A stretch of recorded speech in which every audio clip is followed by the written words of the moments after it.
मित्रः शं वरुणः शन्नो भवत्वर्यमा शन्न इन्द्रो बृहस्पतिः शन्नो विष्णुरुक्रमः ॐ शान्ति शान्ति शान्तिः।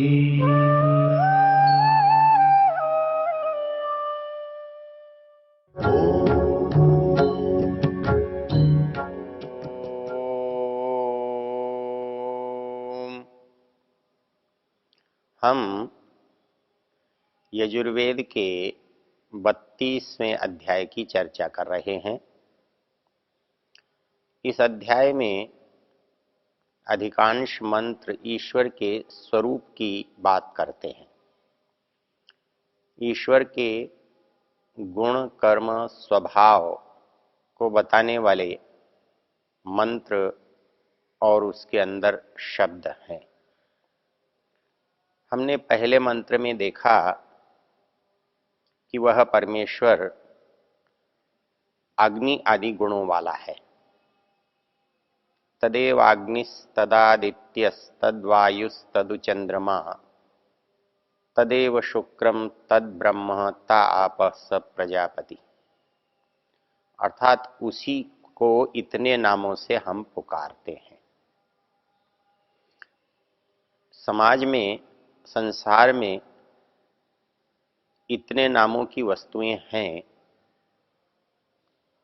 क्योंकि उनके अंदर जो जो गुण है उनके कारण से उनका ये नाम है। ये सारे गुण क्योंकि उस परमेश्वर में हैं, इसलिए ये सारे नाम भी उस परमेश्वर के होते हैं। इसका जो अगला मंत्र है वो परमेश्वर का इस संसार के जो दूसरे पदार्थ हैं उनसे क्या संबंध है उसकी चर्चा करता है। मंत्र है सर्वे निमेषा जज्जिरे विद्युतः पुरुषादधि नैनमूर्ध्वं न तिर्यंचम न मध्ये परिजग्रभत। इस पूरे मंत्र में दो बातों की चर्चा है। एक तो अवधि, समय, काल की चर्चा है और एक चर्चा दिशाओं की है। क्योंकि संसार के जो पदार्थ हैं उनमें प्रकृति के जो और पदार्थ हैं उनके साथ दिशा और काल भी ऐसे हैं जो पहले से रहते हैं। काल कभी समाप्त नहीं होता, अवकाश अर्थात दिशाएं कभी समाप्त नहीं होती। तो क्या वो परमेश्वर इस काल से जाना नापा जा सकता है या दिशाओं से उसे पकड़ा जा सकता है? इस बात के लिए मंत्र के जो शब्द हैं सर्वे निमेषा जज्जिरे विद्युतः पुरुषादधि,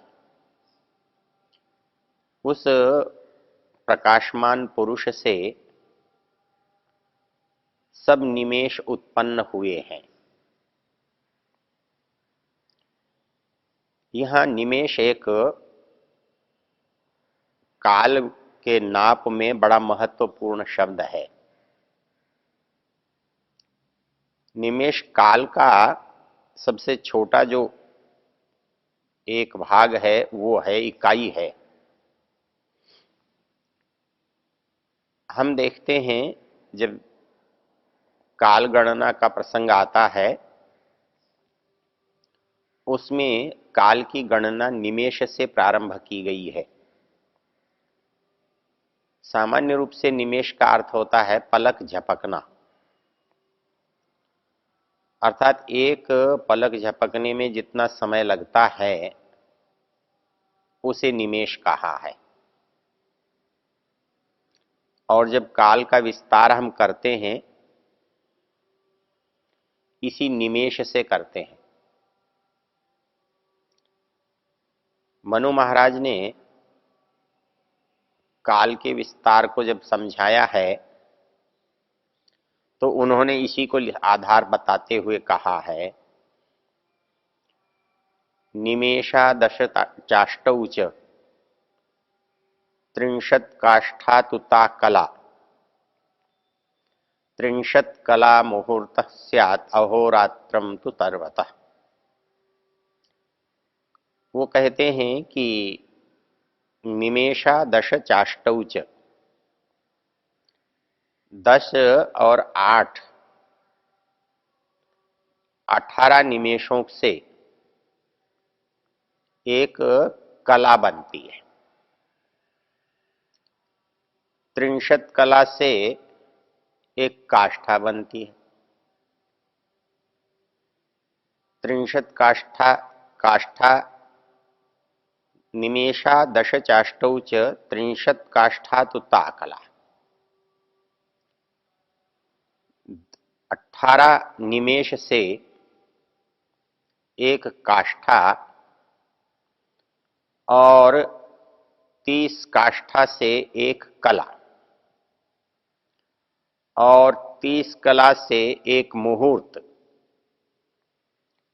और 30 मुहूर्त से एक अहोरात्र बनता है। तो हमारे यहां अहोरात्र, अह कहते हैं दिन को और रात्र रात्रि को। तो अहोरात्र की जो एक इकाई बनी वो अहोरात्र कहलाया।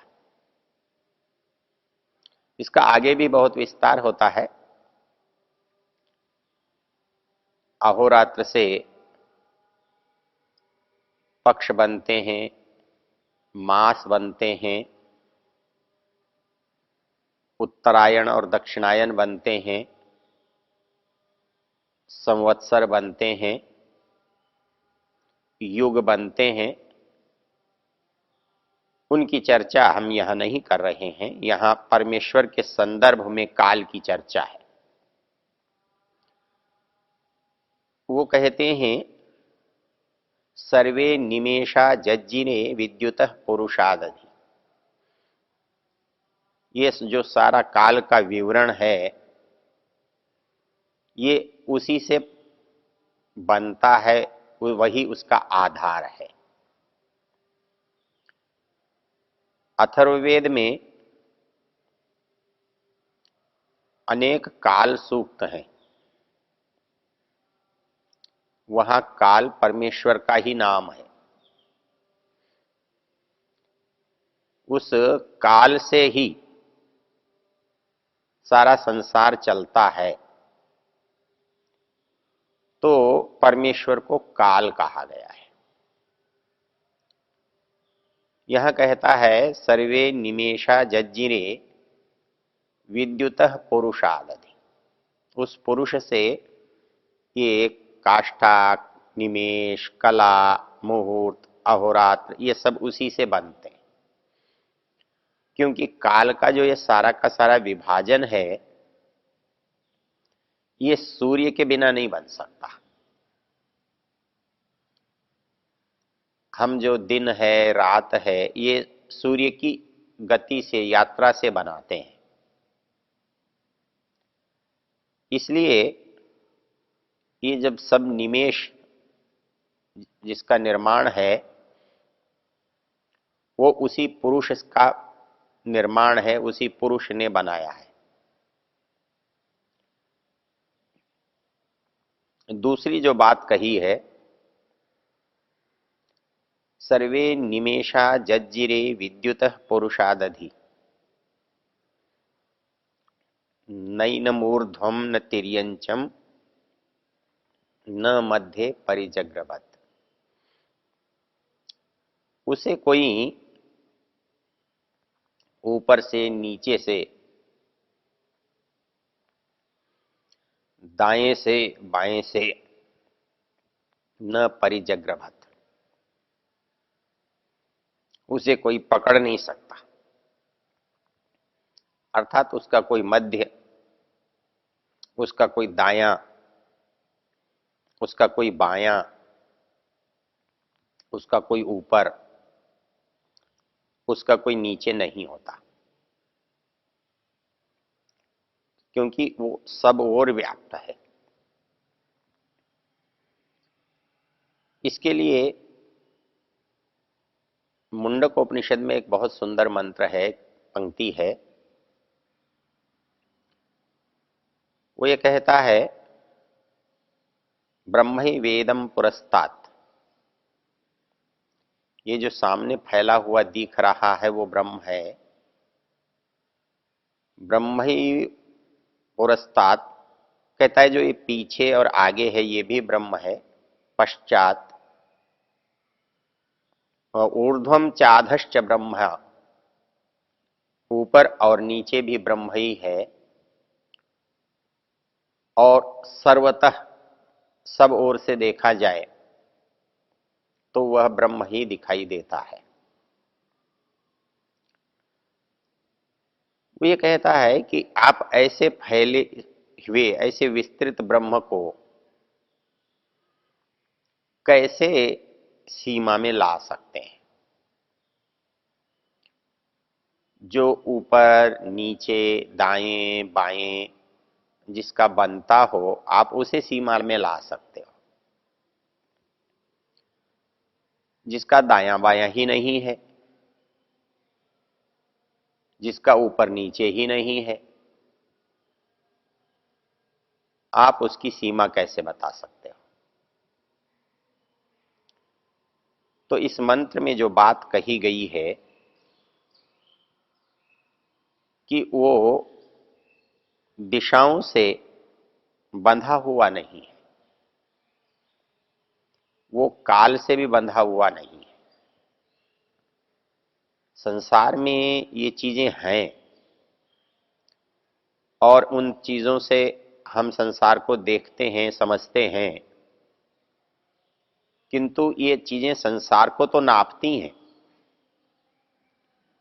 संसार को नाप सकती हैं, परंतु उस परमेश्वर को इनसे नहीं नापा जा सकता।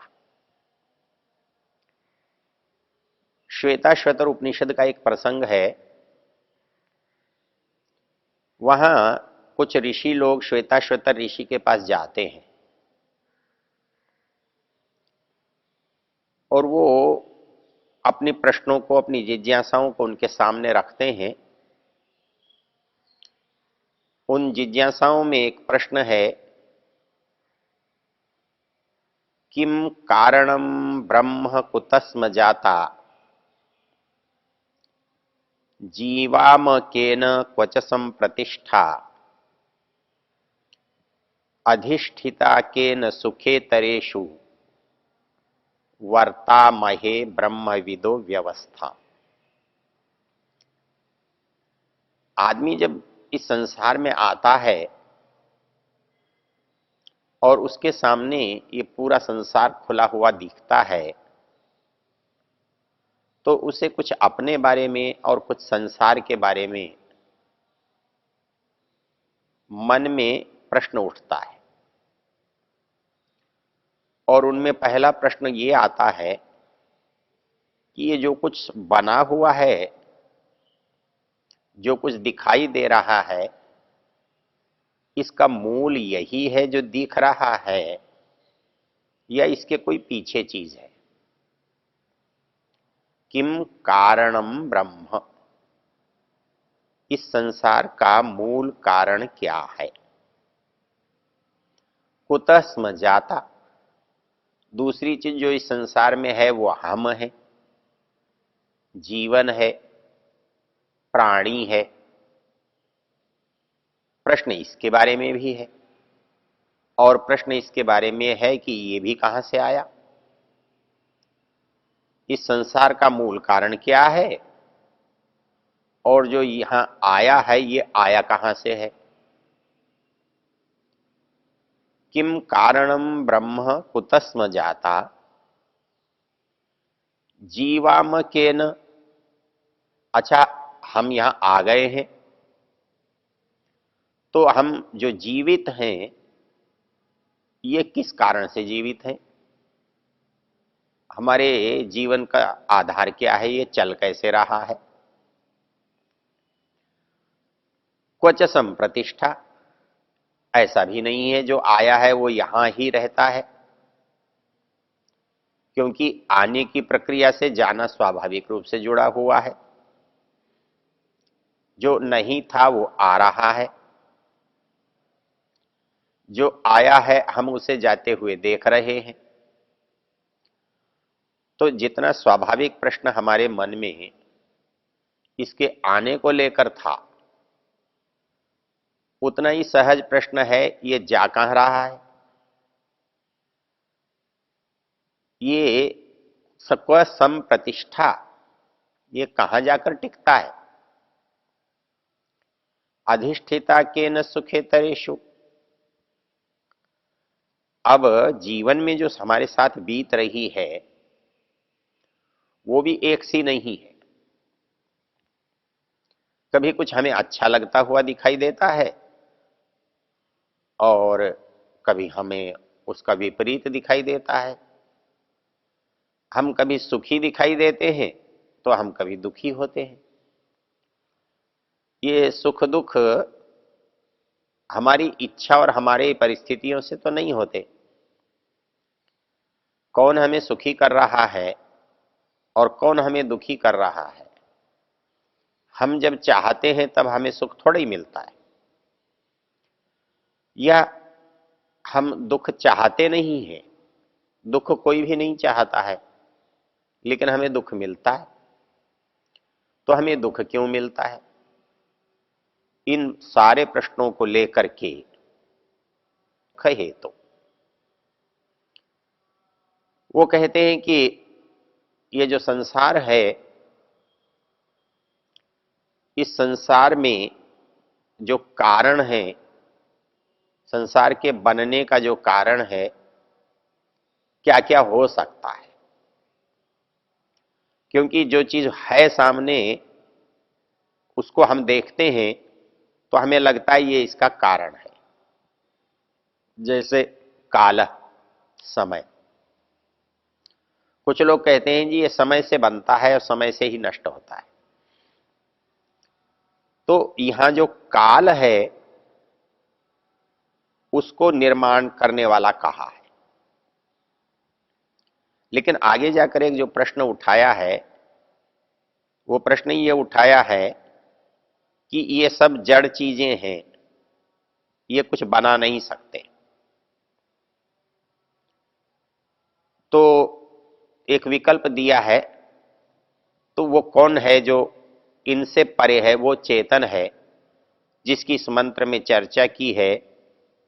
सर्वे निमेषा जज्जिरे विद्युत पुरुषादधि। ओ